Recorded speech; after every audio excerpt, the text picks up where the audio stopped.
Hello everyone. तो इससे पहले वाले लेक्चर के अंदर हम लोगों ने टेक्सोनोमी के बारे में पढ़ा था और टेक्सोनोमी के बारे में जाना था कि टेक्सोनोमी होती क्या है, किन किन चीज़ों की स्टडी टेक्सोनोमी के अंदर की जाती है।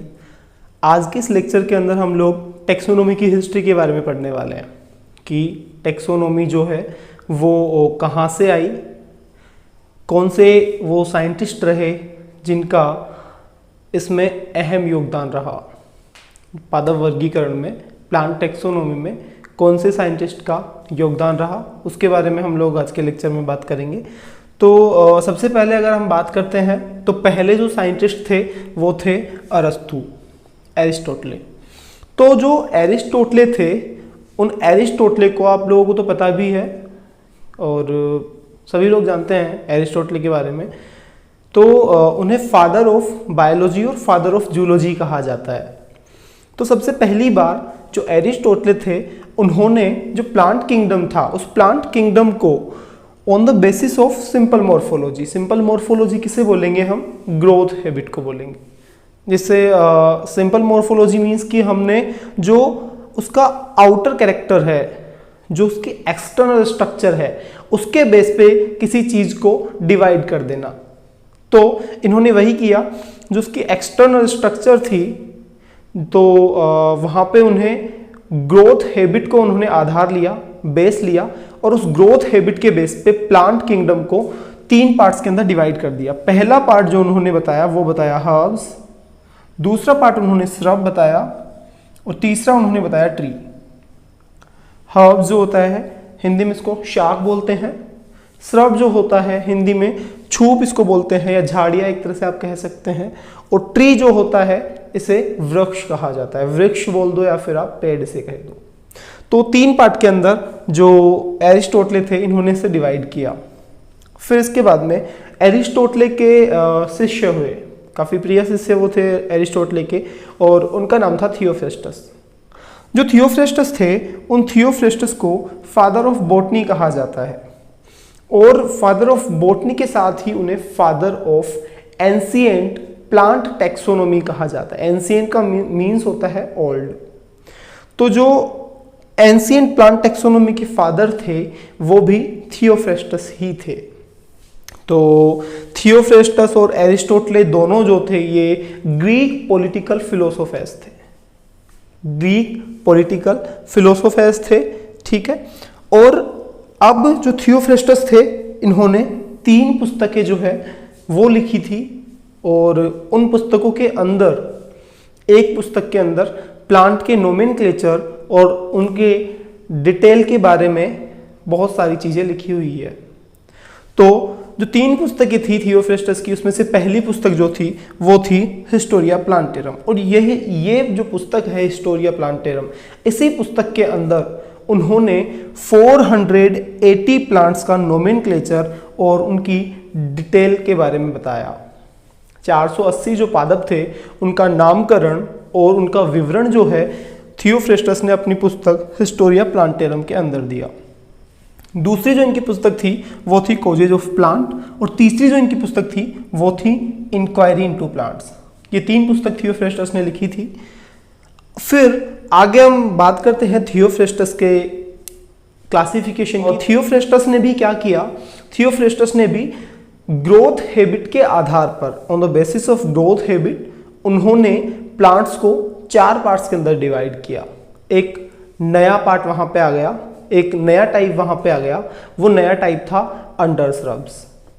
तो उन्होंने ग्रोथ हैबिट के बेस पे, on the basis of growth habit, उन्होंने 4 पार्ट्स के अंदर प्लांट्स किंगडम को डिवाइड किया। पहला जो था वो हर्ब्स था, दूसरा अंडर श्रब्स था, तीसरा श्रब्स, और चौथा ट्रीज था। तो ये दोनों जो क्लासिफिकेशन है, ये दोनों क्लासिफिकेशन जो है ये आर्टिफिशियल क्लासिफिकेशन है, आर्टिफिशियल क्लासिफिकेशन दोनों है।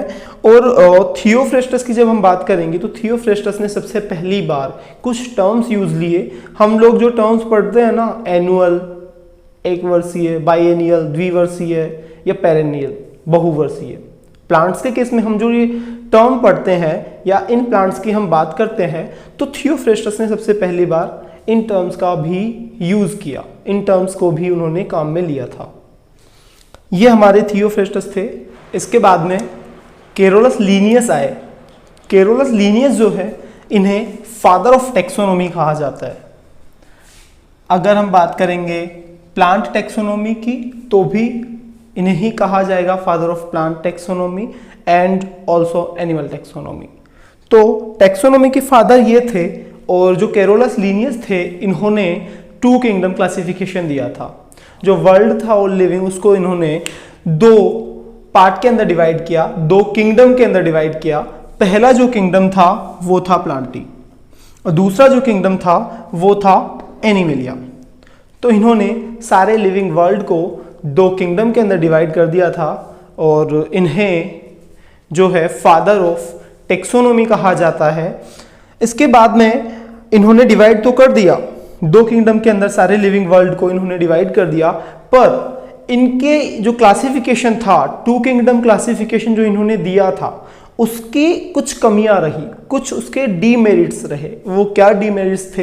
तो पहला जो उसका डीमेरिट्स रहा, इन्होंने क्या किया, प्रोकैरियोट्स यानी कि ब्लू ग्रीन एल्गी या बैक्टीरिया वगैरह जो होते हैं, एंड यूकैरियोट्स, यूकैरियोट्स में fungi, bryophyta, pteridophyta, gymnosperm, angiosperm आते हैं। तो इन्होंने क्या किया, यूकैरियोट्स को और प्रोकैरियोट्स को, दोनों को एक ही किंगडम के अंदर रख दिया। प्रोकैरियोट्स को भी और यूकैरियोट्स को भी इन्होंने प्लांटी किंगडम के अंदर डाल दिया। पहला डिमेरिट इनका ये रहा। दूसरा इनका डिमेरिट क्या रहा कि यूनिसेलुलर ऑर्गेनिज्म जो कि क्लेमाइडोमोनास या क्लोरेला थे, या फिर जो मल्टीसेलुलर ऑर्गेनिज्म थे जैसे स्पाइरोगाइटा वगैरह हो गए, तो यूनिसेलुलर ऑर्गेनिज्म और मल्टीसेलुलर ऑर्गेनिज्म को इन्होंने प्लेस्ड टुगेदर अंडर एल्गी। उन्होंने क्या किया, इन दोनों को, यूनिसेलुलर ऑर्गेनिज्म और मल्टीसेलुलर ऑर्गेनिज्म को एल्गी के अंदर रखा। एल्गी किसके अंदर थी? प्लांट किंगडम के अंदर। ठीक है, placed together under algae in plant kingdom because they have cell wall। क्यों रखा इन्होंने? क्योंकि उनके ऊपर सेल वॉल पाई जा रही थी। तीसरा जो इनका डिमेरिट रहा वो क्या रहा, this classification did not differentiate between heterotrophic fungi and autotrophic green plants. ये जो क्लासिफिकेशन था, ये जो वर्गीकरण था, ये जो हेटेरोट्रोफिक फंजाई थी, जो विषमपोषी फंजाई थी, और जो स्वपोषी हरे पादप थे, उन दोनों के बीच में डिफरेंशिएट नहीं कर पाया, विभेदन नहीं कर पाया। जबकि वो जो फंजाई होती है और जो ग्रीन प्लांट्स होते हैं, उनका जो सेल वॉल कंपोजिशन होता है वो बिल्कुल अलग होता है। जब बात करेंगे हम फंजाई की, तो फंजाई की जो सेल वॉल होती है वो काइटिन की बनी होती है, जबकि जो ग्रीन प्लांट्स होते हैं उनकी जो सेल वॉल होती है वो सेल्यूलोज की बनी होती है। तो ये तीसरा डिमेरिट रहा इनका कि डिफरेंशिएट नहीं कर पाया किस किस में, ग्रीन प्लांट्स में जो कि ऑटोट्रोप्स होते हैं, और फंजाई जो कि हेटेरोट्रोप्स, उन दोनों में डिफरेंशिएट नहीं कर पाया ये क्लासिफिकेशन। इनका चौथा जो डिमेरिट रहा वो ये रहा कि position of Euglena is not fixed in the system. Euglena की जो पोजीशन थी वो यहाँ पे फिक्स नहीं थी। इनका पांचवा जो डिमेरिट रहा वो क्या रहा, इन्होंने पैरामीशियम और यूग्लिना को एनिमेलिया किंगडम के अंदर रखा। किस वजह से? क्योंकि उनके अंदर सेल वॉल नहीं पाई जा रही थी। तो ये केरोलस लीनियस के 2 किंगडम क्लासिफिकेशन के डीमेरिट्स रहे। ये सारे के सारे डीमेरिट्स हैं, आप देख लीजिएगा। तो ये हमारा 2 किंगडम क्लासिफिकेशन था। अब इसके बाद में हम लोग 3 किंगडम क्लासिफिकेशन की बात करेंगे। ठीक है, तो आज की क्लास के लिए इतना ही। जाते जाते एक पोइट्री की कुछ लाइंस जो है वो मुझे याद आ रही है, तो मैं वो बोलना चाह रहा हूँ, बोल देता हूँ। तो वो क्या है, बरसों तक वन में घूम घूम, बरसों तक वन में घूम घूम, बाधा विघ्नों को चूम चूम। वर्षों तक वन में घूम घूम, बाधा विघ्नों को चूम चूम, सह धूप घाम पानी पत्थर, पांडव आए कुछ और निखर। और जो इसकी अंतिम लाइन है वो ये है कि सौभाग्य न हर दिन सोता है, देखे आगे क्या होता है। चलिए, धन्यवाद।